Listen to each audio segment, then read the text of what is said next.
that's true, then the 522-foot corridor, in theory, should remain above water. But that being said, if it's running at sea level, in order for it to cross under the swamp, it has to plunge lower at some point to go under the swamp, to go over to the other side.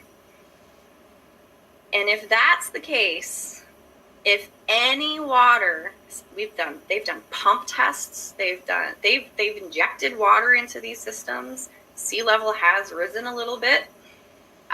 If water did end up spilling into the 522 corridor down an elbow shaft and has filled this long 1,065-foot corridor, if they started punching holes over here, there's a very strong possibility that they will cause the vault to flood if it's still safe currently.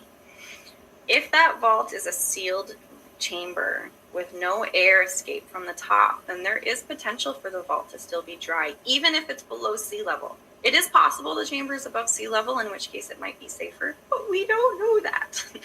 So it's possible the chamber's sitting below sea level and is only being protected by the fact that it's a sealed air bubble.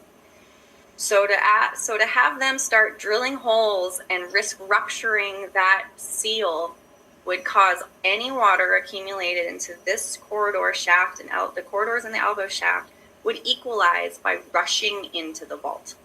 And that was the last thing I wanted them to do. So instead, I also, because we were also short on time, because, we know the season has been a little unusual because of the COVID situation. They had limited time. They had limited time to also just to clear space to put a drill somewhere else. I propose that we attempt to intercept the 522 corridor as the simplest attempt to try to prove this out, at least for our first go at it. And so that was kind of what we attempted to do this year. Is I proposed a spot along this corridor, and that was what we saw on the show.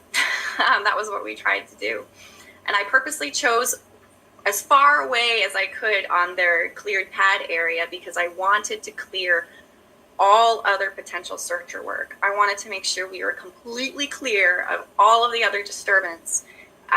While I was not thrilled to find out they didn't find the corridor, I was glad to hear that all the material was in situ.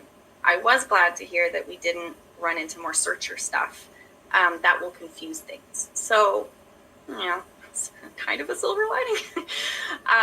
So that's where we're at.